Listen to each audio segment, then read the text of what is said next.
Payments cleared on one side of the world, and then nothing came back. Traders refreshed their screens. Phones rang. Someone laughed at first. A delay, that's all. By the afternoon, the money they were sure had already arrived simply wasn't there. It had left, it just hadn't landed.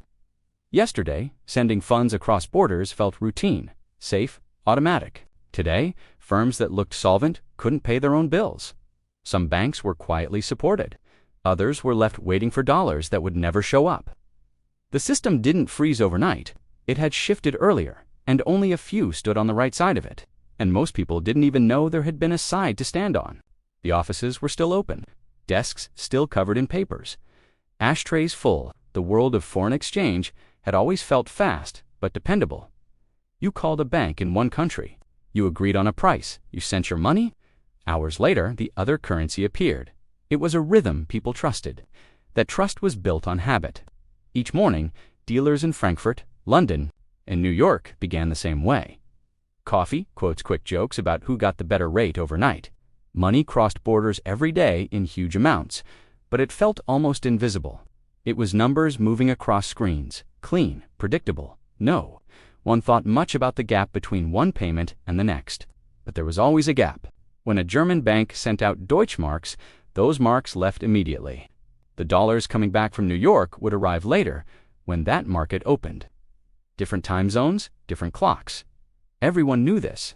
No one worried about it. Why would they? It had always worked. Until the afternoon, it didn't. One bank in Germany had been growing fast. Too fast, some said. It made big bets in currencies, trying to profit from small shifts. When those bets went wrong, the losses piled up quietly. Inside the building, people were scrambling. Outside, clients were still sending funds as usual. There was no dramatic announcement at first, no shouting in the streets, just a decision made behind closed doors. The regulators shut the bank, but they did it in the middle of the day. By that time, millions in Deutschmarks had already been paid out by foreign counterparties. Those funds had left accounts across Europe. They were on their way, locked in. The dollars that were supposed to return, they were scheduled to move later. They never did. On paper, trades had been agreed. Confirmations were stamped. Records matched, yet one side had delivered. The other side was now a closed door. Phones kept ringing in New York. We've sent the marks. Where are the dollars? There was no one left to send them. At first, people blamed a delay, a technical problem, a misunderstanding. Banks were used to small hiccups. Wire rooms got backed up. Messages sometimes crossed. But this felt different. Hours passed, then more hours. Firms that expected dollars by the end of the day didn't have them. Those dollars weren't a bonus. They were needed to settle other trades, to pay other banks, to square accounts before markets closed. Without them, the chain started to strain. A trading desk in London had promised to deliver dollars to another bank before close. They were counting on the incoming funds from Germany. When that didn't arrive, they faced a choice: scramble for emergency funding at punishing rates, or fail to pay. Some scrambled, some couldn't. It wasn't just about one failed bank anymore. It was about timing. The world had assumed that if you paid, you would be paid, that the sequence didn't matter, that hours between payments were harmless, but those hours were everything. Back in Germany, local banks weren't collapsing in the same way. The central bank stepped in to steady them. Short-term support, quiet reassurance. Domestic institutions were given breathing room. Foreign counterparties were not. They had already delivered their side of the bargain, and now they were standing outside a locked building in another country, figuratively speaking, waiting for money that was never coming. Why were some protected while others were exposed? The answer wasn't about who had been smarter or who had more cash in their vaults. It was about position. Some banks were close to the center. They had direct access to emergency support. They operated inside the national system that authorities were determined to stabilize. Others were just outside that circle, connected by contracts, not by protection. The divide wasn't visible until the moment it mattered. In dealing rooms, something else became clear. Even firms that hadn't traded with the failed bank started to pull back. If one payment could vanish in the time between time zones, what about the next one? Who else might be exposed? Trust thinned. Deals that would have been routine the day before were suddenly questioned. Who's on the other side? When exactly will funds arrive? What if they don't?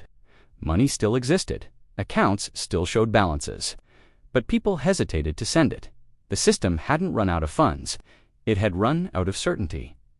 That was the real shock. Not that a bank failed. Banks had failed before. It was the realization that the act of paying did not guarantee being paid. A small window between two clocks had swallowed millions. In the days that followed, the damage spread in quiet ways. Firms that lost their expected dollars had to cover the gap. Some sold assets quickly, some borrowed at high cost. Profits from months of careful trading disappeared in a single settlement cycle. A few companies simply absorbed the loss and moved on. Others never fully recovered. And yet, some institutions came through almost untouched. Those with stronger ties to central authorities found support. Those operating within systems that could create temporary funding were stabilized. They were given time. Others were given paperwork. It didn't feel fair. Two banks could have made the same trade. One would survive because it sat closer to emergency support. The other would struggle because it was just outside the safety net. The rule that changed was simple, though few saw it at first.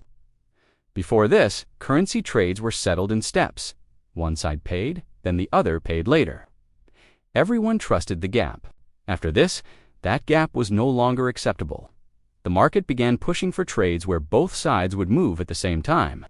No more sending money into a void and hoping the return arrived hours later.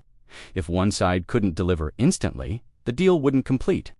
It sounds obvious now, but back then, the idea that time itself could be a risk had barely crossed anyone's mind. The collapse forced banks and regulators to rethink how payments were linked across borders. They began building systems where funds would only move if the matching funds were ready to move in the same moment. No more blind faith across time zones. It wasn't charity, it was self-defense.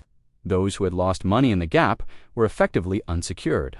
They had handed over real funds and held only a promise in return. When the promise failed, they stood in line as creditors of a closed bank. Those with access to central support were treated differently. They weren't left standing in that line. They were given liquidity to bridge the shock. The difference wasn't morality, it was proximity to the core. For traders who lived through it, the lesson wasn't abstract, it was personal. They had done everything right. Confirmed the trade, sent the funds, followed the rules.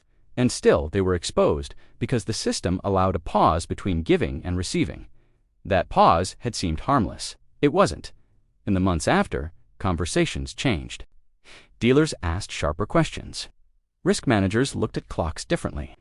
Settlement timing, once an afterthought, became a front-page concern inside banks.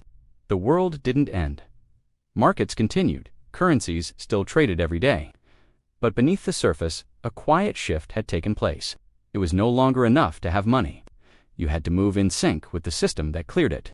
Those closest to the machinery of settlement gained importance. Institutions that could guarantee simultaneous exchange became more valuable. Being inside the protected circle mattered more than ever. Looking back, the collapse of that single bank wasn't the whole story. It was the exposure of a flaw everyone had lived with.